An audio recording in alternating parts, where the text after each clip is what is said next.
Hi, Professor. Thank you for allowing me to take a few minutes and demo MySocLab to you.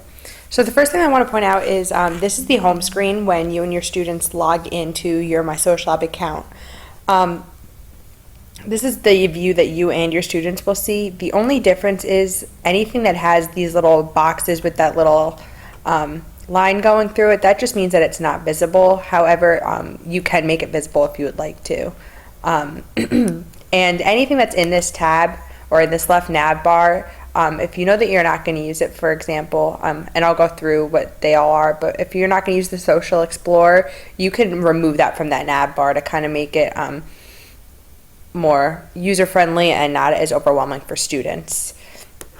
So the first thing I'm going to show you is the Pearson eText and the chapter audio. So we have a free Pearson eText app that is available with the iPad, the Android tablet, the Kindle Fire, and the Nook. So all students will need to do is download the free app, and they can access their eText anytime, anywhere. And for every chapter, we actually have audio as well. So I know some people are big into the audiobooks. This is a great resource for them as well. So if I click on this Read the eText, it will bring up the actual eText. And as if you can see, it's going to be page for page as if you had a hard copy in your hand. So you can search by page number. So I'm just going to type in 30 to bring me to page 30. As you'll see, it's going to be the same exact thing that you would receive in the desk copy. You'll notice that this is actually a highlight that I have made in this text, so you can still have the option to highlight your own notes. You can still bookmark things, and maybe just make a little note to your students and save it. You can actually also have the ability to push it out to your students' ebooks as well. So when they go into their eText, they can see the notes that you've sent to their books. You have the option to zoom in, to zoom out. You can have it so it's a two-page view. I know sometimes you might like to see it 2 pages instead of 1. And another really cool thing that we have is the ability, all of our videos and resources associated with this text are all hyperlinked. So if I'm going through this, instead of being a student saying, okay, this is related to the big questions video, and having to go back into the MySocLab to then go and try to find this video, I can actually just click on that video and that activity will come right up. So it's kind of makes it very seamless and easy for students to navigate. I'm going to just change this back to a single page view. Another really cool thing about the eText is if there are any glossary terms. So example, you see casualty right here is bolded. Instead of having to go to my glossary or to flip to that page of the book, I can just click on it and that glossary term will come up immediately. So that's a pretty cool feature, I think, within the eText. So with that being said, I'm going to go back to the MySocLab homepage. So we also have the assignment calendar, which I think is a really nice feature for students, because instead of having to flip back and forth with their syllabus or saying I didn't know that this was due at this time or whatever excuse that they may come up with, that kind of eliminates that whole issue. So whenever you assign an assignment to an assignment calendar, all students will need to do is go to their assignment calendar tab page, and any day that an assignment is due, a little alarm clock will pop up. So you see this blue one will show that items are due, a red clock will show that it's past the due date. They'll be notified if they've already done it.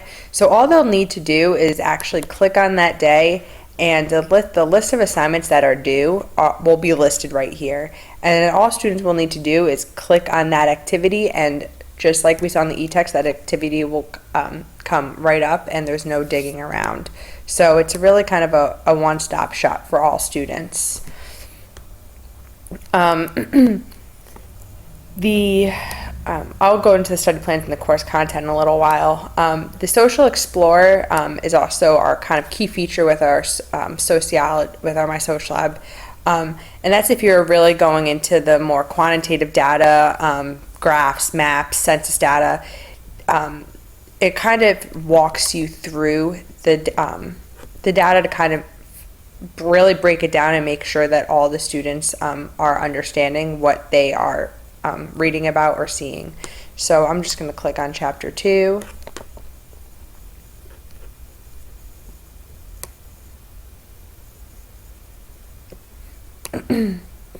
And as you'll see, it will bring me through a list of slides with directions, and it will really break down that data for me. So again, this is a great way if you're looking to get more into that quantitative data, a little bit more in depth, and get those critical thinking skills going a little bit more.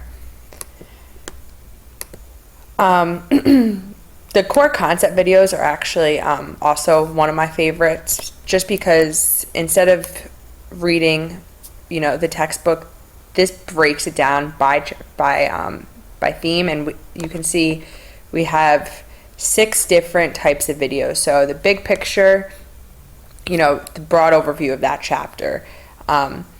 The basics, it breaks down in more of a picturesque type of format, so they can also see a visual representation of it. Sociology on the job, so what's it like to be present day as a sociologist, kind of getting them to moving from that basics to more application and critical thinking. So as you can see, sociology in focus, social inequalities, and thinking like a sociologist. So it's really breaking everything down and making it so it relates to that student, so they can see how it affects them in their everyday life, what it would be like to be a sociologist, some differences among communities, etc. So this is just a really great way, whether you bring it up in class or have them kind of read it and do it for homework, but to get the material in just a different format. Another thing we have is writing space. So if you're ever doing any discussion questions, or if you're having them do any short papers or homework questions, etc., you can actually insert them here, or you can choose from a list of our prompts that we already have. And this is really great just to, again, that critical thinking. I mean, we were hearing it across the board that writing and critical thinking are, the top learning objectives with these intro courses and just the college curriculum in general. So this is a great way to, get those critical thinking skills and getting students writing and really thinking about their material. So our writing assignments, these can all be automatically graded.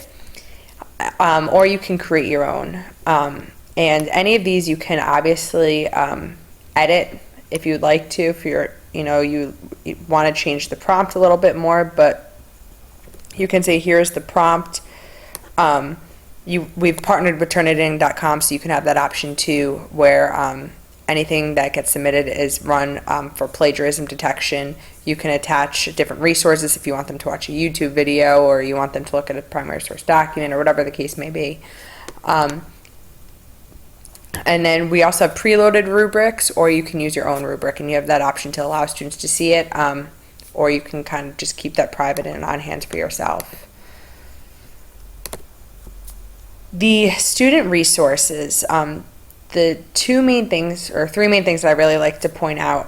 One is the Sociology in Focus blog. It's updated, weekly. It is a very active blog, kind of things that are happening today. So again, getting students to relate sociology in everyday life and see how it's affecting them. The flashcards, they're multimedia flashcards. You can actually have them sent to your phone now, and a really cool thing is you can shuffle them. You can still print them out to put them on flashcards if a student still like to have a flashcard, and you can actually take out terms that you may already know, so you're not going over and repeating things that you are already aware of. And the MySocLab library is another great way to get different primary source documents and articles and things like that to, again, get more reading involved, get those critical thinking and, that application going.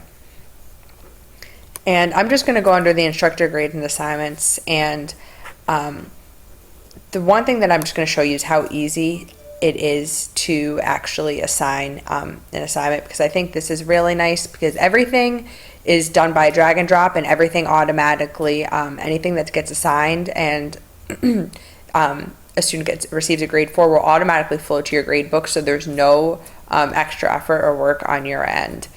So if I'm just, for instance, going into chapter 1, these are all of the materials that I can assign to my students on the assignment calendar, and I can also upload or create my own activity. But you can see, you can assign the e-text, you can assign a chapter exam. We have multimedia assignments, additional chapter resources. So if a student still finds that maybe after they've already completed their homework, but they would like to dig into it a little bit further, whether they're interested or they're just not comfortable, we offer pretty much an amazing amount of resources for students to grasp that material. And all I'd have to do is, and I can do this for multiple chapters, so if I just want to do the study plan for chapter 1 and maybe the study plan for chapter 2, I can just click it and then drag it over to that date that it's due, and you'll see that little alarm clock pop up. So now when students go into that assignment calendar tab and they'll see November, they'll see this little clock. And the one thing that I'm just going to point out, and the last thing actually, is this study plan. And I found a lot of success with this. And the idea is that students will go in and they'll take a pre-test, which is 25 multiple choice questions, and and it ranges from basic factual information to that more critical thinking application. And based on how all students do on that 25 question test, they'll be given a personalized study guide. So as you can see, it goes from factual information to understanding concepts to application, and then analyzing. So these are all of the resources that could be provided. Again, it's personalized, so every student could score differently and will have different assignments. So if a student does really want factual information, it may say, you don't need to do anything. So nothing will show up under remember the facts. And then they'll just work through the other activities and then take that post-test. And the idea is that by the time they go through the pre-test, they have that personalized study plan to make sure that they're studying what they really need to learn how to study, instead of maybe wasting time on things that they already they do know. And then they'll take that post-test and they'll see that difference. So thank you for allowing me to take a few minutes to show you MySocLab in a quick few minutes. So if you have any questions, let me know. Thanks.